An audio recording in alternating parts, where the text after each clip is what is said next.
This is Mira Matheson, one of Victoria's very well-known and respected potters. And Mira has such a distinctive style that nobody can imitate it. And I wanted to ask you, Mira, like, how do you possibly get a range in tone from black to white in the same pot? It goes through a range of colors there. Well, it's a layering of glazes and colors, and in the firing process it brings out different qualities. In the lighter glazes you end up with some small crystals, and in the darker glazes I have a glaze that will run, so you get streaks and lines and really highlights some of the thicker areas of the body. And I do a color imprint for the leaf designs, and so by the time it's all put together you're looking at 5, 6, sometimes 7 different glazes to get the effect that I want. You were telling me you also do some kind of carbon trapping. What is that? The carbon trapping is just something that's really new. I have a gas kiln and I cut off the oxygen, and what happens is it produces smoke, and if you do it at the proper time you can get a lot of carbon trapping in the glaze, and what happens, it also starts to leave some different dark lines and streaks in the pot, and it will highlight some of the raised areas as well. So it's a little bit tenuous. Sometimes it really works well, sometimes it doesn't work very well at all, and sometimes it's okay. So it's a new process that's really exciting, and I have been getting some great pots from it.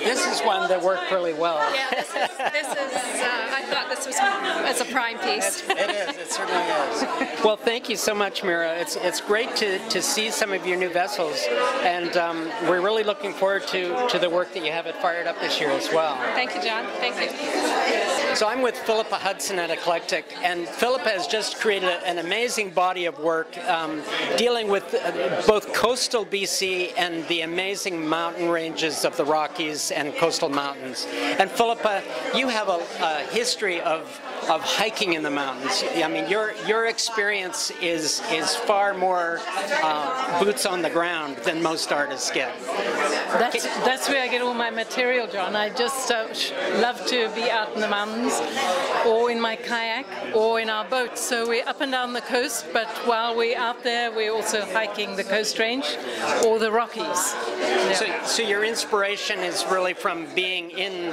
a place that is just opening your heart, and you're feeling some amazing experience. That's exactly. But I usually shoot a lot with my camera, do some little sketches, and then I come back into the studio, because usually I'm with Rick, my husband, and he doesn't want to sit for hours and hours while I'm creating. He's ready to paddle on. He's ready to paddle on, yeah. So tell us a little bit about the technique that you're using in terms of the amazing light that you have in your paintings. I don't know if Ephraim, we can see and hear. I love the gradation of tone across that water. It's just an open passage, and there's an amazing quality of light in your mountains, and there's a naturalistic feel to it, but it's something that's more than that. Well, I like to, I mean, if you look at some of my mountains, the colors in there are really extraordinary. They're not, you wouldn't actually see those colors right in the mountains, but it's almost a feeling rather than just painting, so I will often just splash pink and purple and orange and all kinds of colors onto a canvas and then work from there up. But I also like to capture light, because often when you're sitting out in your kayak, you see those moments where if you look carefully, there is extraordinary light on a peak or extraordinary light on the water, and that's some of the elements that I like to capture in my work. that what you mentioned about the light is really what struck me. And in this particular painting, there's a photographer that I know, and he photographs a lot of mountains, and he calls this light alpenglow. And so it's the last light that hits the mountain before get up very early. Yes. Or if you're on the other side of that. It's usually in those early hours or the late hours when the sun is at such a lovely low angle, and it gives you that special quality, both on a seascape and in the mountains. So that's what I really try to capture. Yeah. And I think that also gives a real abstract quality to your paintings, you know, because when you isolate just those colors of light, you really start to separate the layering effect that you have. Yes. And it brings out the 3D qualities of a mountainscape, for instance. It takes away the flatness if you can capture the light. Yeah. Well, thank you very much, Philippa. Perhaps we can look at some of your other paintings and get a sense of what's happening in them as well. This particular painting says Clear Blue Skies in Broughton Archipelago. First of all, where is Broughton Archipelago? If you go up to Port McNeill and you go into a batch of mountains that are, a batch of islands that are right off Port McNeill, that's called the Broughton Archipelago. It's an amazing place. And this particular painting, Rick and I had taken our kayaks off our mothership, and we were out there, and the quality of the sea was so blue and so clear. You could see right through. A lot of the islands have wonderful granite on them, and what you're seeing here is the granite shining through the water there. And it was magical and breathtaking, and we took tons and tons of pictures, and this is the result of one of those. It's that the colors in the water. I've seen that, you know, at Lake Louise or Moraine Lake, but to see it in the ocean is a whole other experience. And I love the depth that is created through this plane of stone or granite that recedes into that body of water. Rick actually climbed out of his kayak, climbed up a bit so we could get some pictures looking down through the water. It was so spectacular. Yeah. Good. It's really a striking image because it's hard to identify location, you know, locality. It could be in a tropical area, other than there's the tree shapes perhaps, but it has a very magical quality to it. It really, to me, it's one of the paintings that takes me so much further than the experience. The sea, yeah. Good. And this is also one of my favorites. The moodiness that you've created in this is spectacular. And again, it's the quality of light, but there's that veil. There's something going on within the painting. And often we'll find that just on our boat. We actually just sitting in a cove, and you'll find this soft, misty quality just on the surrounding trees, and then later in the morning the light will, you know, the mist will lift and the light will be gone. So I was trying to capture sort of that early morning feel from the boat. Well, there's a very sensual quality to your paintings, and I think that really comes across in the work. Thank you so much, Philippa. Thank you, John. Thank you for having my show here at Eclectic. This is Hirumi Ota, and he does some phenomenal ceramics. And I love his little shaped pieces. They're miniature sculptures, but they're actually functional as well. And this is a salt shaker, and it has a space on the bottom to pour in the salt, and it shakes out. It lays flat on a table, and they're wonderful, independent little sculptures. And Hirumi was just telling me that he lays it on 2 metal rods in the kiln so that he can that way glaze the entire piece, because there's always one side of a vessel that is never glazed. So how did you come up with these shapes? Oh, this is from the paper cup. From a paper cup. I squeezed and make a shape. I made a shape. Did you actually use a paper cup? Yeah, for the coffee. And then you put the clay in the cup? No, I made a mold. You made a mold first. Yeah. I love so I brought another shape. No? You have one set? Well, there's one at the end there. No, this type. Maybe they're in the back. Oh yeah. And these ones, these are also the tube of the paper towel. From a paper towel roll. Tube. A tube. Inside tube. Yeah, the tube inside a paper towel. To me, they remind me of bamboo. And they have such a wonderful feel in the hand. Yeah. You know, I crushed and made a shape. And I made a mold. So you make a mold of the crushed paper towel roll. I mean inside the tube. Inside of the tube. The paper tube. I mean, how do you get to the point where you decide? This is my major technique. Mold. Slip casting is my major technique. Slip casting? And so I can make any by this technique. Yes. I can make any kind of shape. So you can use anything to create a shape. For example, this shape, styrofoam. Yes. This thickness, I cut by wire, and I made a mold.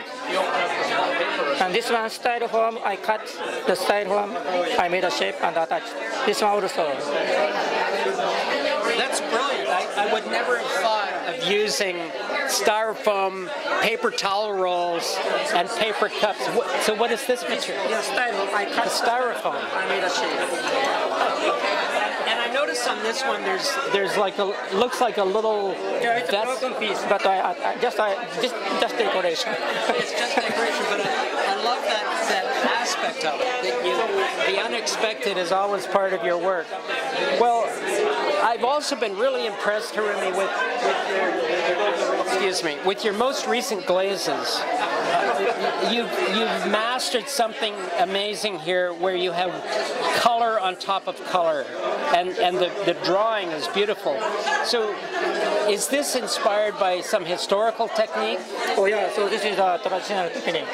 What is it? Traditional technique. It's a traditional technique. I studied this technique, but I add my technique.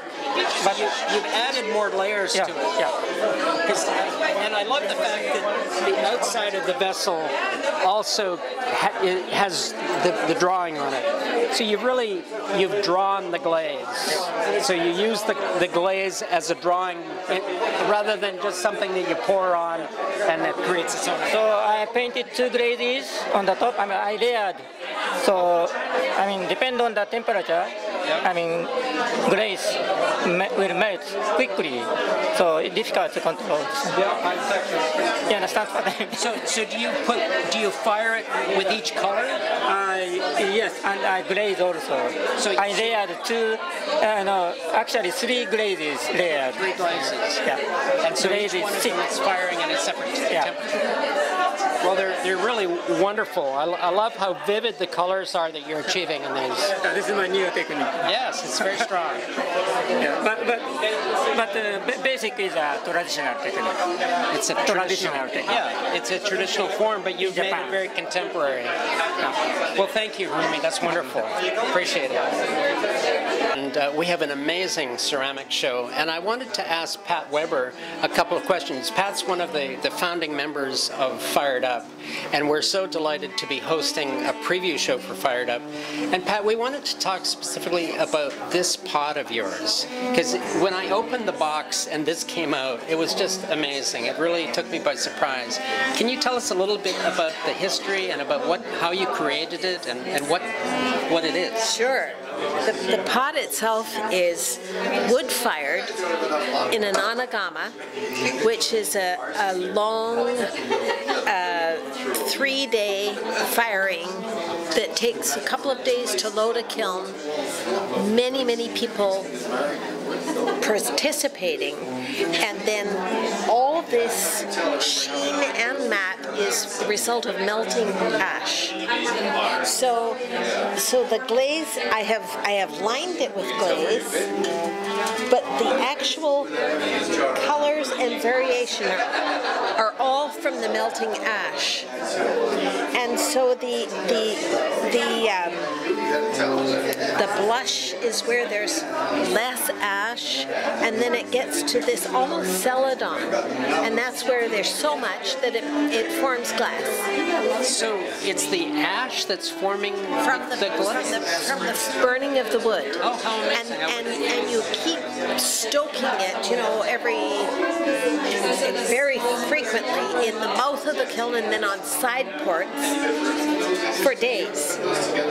And you take shifts 24 hours a day for about 48 hours, and sometimes a little bit more, and then you wait a whole week for this giant kiln to cool. Oh, how amazing! And you know, it's fabulous, absolutely fabulous. So I think it's just because we live on the coast, and the colors are coastal colors. Really, they are the rock, and of course the motif of the salmon. And salmon's returning. The whole story is sort of tells you about this place. Well, thank you so much. That's an amazing piece, and I know you have other works here as well that we will get to look at. Good. Thank you. It's Kathy Jefferson, and her work is so distinctive. There was somebody came in the gallery this afternoon and said, "Oh, those are Kathy Jefferson," and they went immediately to the shelf. And Kathy, I'm so delighted that you brought in this range of work to us, and I love the texture that you've created in this leaf.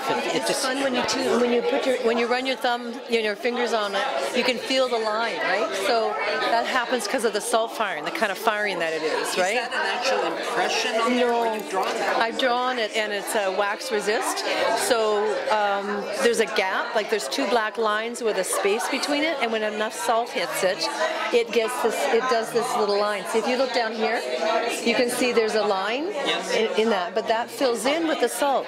So the salt kind of expands. So what kinds of salts are these? It's just like rock salt. Salt. No, not that expensive. You don't want expensive. Salt is salt, right? It's NaCl, and I use baking soda as well. So I use a blend of salt and baking soda, but it's the sodium. Chemicals. Yeah, exactly. Totally safe. Yeah. And can you tell us about, I love this little set. This arrived, and we all had a really good time with it. Yeah. It's a very playful arrangement of it's a whiskey decanter, and I noticed that it has a little stopper. So it's quite a small opening, so you've got a little funnel, so you can fill it up more easily, right? And that's what that part's about. And then you've got nice little cups to drink out of as well too. Yeah, isn't that fun? Yeah, but these are thrown on the potter's wheel, all of these, and this is thrown. The center part is thrown, and then the top and the bottom are slabs. So I thought that because the form is so slender. I had no idea. There's no bottom. So I see. Like a tube, and then when the clay sets up, then I change the shape of it. Yeah, and add the bottom and top.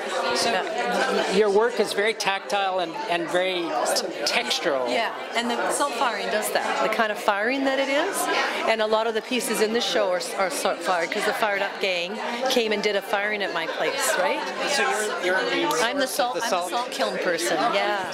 Gordon has a salt kiln as well. Is most of your work salt fired? Pretty much all of it. And what is so special? What's different about a salt kiln? You mentioned a couple of the things. The texture on the pieces, how tactile they are.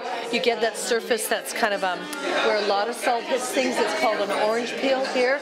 So when you just want to touch it, it just feels great. It's a three-dimensional surface to it, and the colors that you get in salt is kind of like it captures light to me. It just has this presence on the surface that other kinds of firings don't have. So it's just, for me, it's that's the best kind of firing. That's great. Well, thank you so much, Kathy. That's welcome, John. My pleasure. Yeah. Thank you for having us all here. Yeah. I understood that. Yeah. And you know, salt firing comes from Germany in the 1500s, right? So they didn't have fridges, so in order to preserve food, they salted everything. So they brined, meat or whatever, in wood barrels. So the thinking is that when they wood-fired things, so when they were heating up the kiln and using wood, the barrels were old, they would have thrown the salt impregnated wood into the kiln, and some smart person knows there was a glaze. So the salt makes a clear glaze on things. So the salt is making the glaze. Salt makes a clear glaze. So then they could take pots and put a brown or a blue slip on them and once fire them. So they could take, they didn't have to fire them twice, they didn't have to make glazes, they could just put a clay slip on them, stack them up in the kiln, fire them once, and it was a really economical way to have high-fired pots, stoneware pots. Yeah. Thank you very much. That's very important. Yeah, my pleasure. I'm with Alan Burgess, and I wanted to ask you, Alan, about your particular glazes. They're so distinctive. They have an amazing sheen to them, and it's something that you don't often see in pottery. What is it that you do that's so uniquely yours? Like, how do you get to that? It's a series of Shino glazes, and the Shino glazes are Japanese glazes. The nice thing about them is that they are very temperamental. You can never guarantee that the same thing is going to come out twice. And if you put them in different kinds of firings, you'll get really different kinds of results. So hence, this pot here is in wood fire with a Shino glaze on, and this one is also Shino, but that's in a gas kiln. So very different kinds of things happen according to the atmosphere in the kiln and fly ash and all the other things that happen. So it changes things. Do you mind putting this up? On the bowls, you have an amazing texture for one, but you have a relief, like there's positive, negative spaces. So how is that created? What is it that... The first glaze is this Temuku iron glaze that's put on, and then I paint with wax as a wax resist, the tree form, the branches, and then I put on a celadon glaze over the top, and the celadon glaze is resisted away wherever the wax resist is, and so that shows the original Temuku glaze through. And then this is all, it's a local clay from Willamar Bluffs in Comox that I make into a glaze just by cleaning it, refining it, adding a feldspar to it, and it makes a glaze all on its own. And those I just add on, and they're quite lustrous. They're kind of semi-transparent, but you can see the iron floating on the surface, so they become quite lustrous. Yeah. So it's a combination of lots of different things. Yeah. Well, thank you very much. It seems that ceramics has a lot to do with alchemy. Oh, it is. It's really like pulling this out of the fire as well. I mean, it's an amazing it really frustrates chemists, because chemists you can write a formula out and you can predict it's going to do this, but what they forget is in ceramics there's time, temperature, and atmosphere, and those are the three things which change everything, because they're not predictable.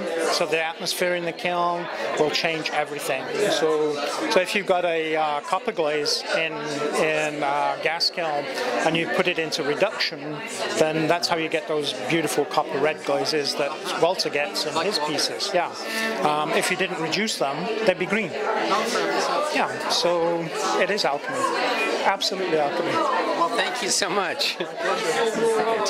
This is Esther Gallic, one of our gallery artists, and Esther's just brought in some new vessels to us, and I wanted to ask you, Esther, how you're coming up with your designs. It seems like every time you bring in work, it's totally new, it's totally transformed, and I love what you're doing with the texture on the face of the vessels. Is that something you do after you fired the piece, or can you tell us about that? Yeah, I do that while the piece is done, before the glaze is put on, or before the first bisquing. But how do I come with shapes? I am after shapes. I think that my pottery is all about form, and I really like when I can achieve something different, something that is unique in form and design. And many times I like that I get that movement in the piece, the feeling that it's not just static, the feeling that it's not just, I like it to be unique and one of a kind. It seems that so many of your vessels, I love the way that they change, but dealing with the actual glazes that you're using, in this larger vessel at the back here, the way that the glaze is spilling through, and then you have these wonderful textural movements through it as well. What type of a glaze are you using, first of all, and what kind of kiln are you using to create these effects? I'm using an electric kiln, but I'm spraying my glazes and layering them. So I start with a very light glaze, and then I will put multiple layers. Some pieces, like this piece, will probably have 6 or 7 glazes layered on top of each other. And I go that as far as I like when I get their little runs. I like when I get that movement in the glaze, and I like that I get that depth, because that is, it gives me the feeling that the glaze is not just sitting on a piece. It becomes a part of the piece. Very much so. Very much so. And I like the transition of tone from top to bottom. It goes, into this beautiful purpling in the center part. Because you always have wonderful colors that appear throughout your glazes. Yeah. I like that movement, and I like, that the piece. Let's say in these pieces there are some crystals that come out in the glaze, because when I fire, I like to do a slow cool, and that will bring the crystals in my glazes too. Yeah. So it's a special way of firing too. Well, thank you very much, Esther. We appreciate you talking with us. This is Gary Merkel at Eclectic, and Gary has the most outstanding ceramics, and I have no idea where he begins or how he creates them. This amazing form that you call Chrome Planet, can you tell us how it originated and how you came to these amazing, spectacular colors? Well, the form itself, I always make reference to, because of the ceramic material that I use, porcelain, I always make reference to the vessel or something functional, but I don't necessarily need for it to function as anything. It sort of negates function. It only makes a reference to vessel format because of its historical use. The colors, they're different glazes that I formulate, some to crackle and some to just be very vibrant. And the bowl starts off as a cast piece in a very large porcelain form that I've made myself. And when it's actually full of slip and I'm trying to gently pour it out, it weighs approximately 90 pounds, 90 to 100 pounds, and I have to very delicately pour it out. And it forms a skin, and then when that skin releases itself, I'm stuck with this shell. And I felt what I wanted to illustrate with this particular piece was sort of half a planet, and how sometimes I feel like we are living in half a planet, in that the healthy, wonderful part of it that we've destroyed, we're now making an effort to bring back. So they are a little bit of a reference to ecology, and that's where some of these forms come in, like very sort of sea-like formations, or like a snail, or like really back to basic and almost primordial ooze, just in a very abstract way.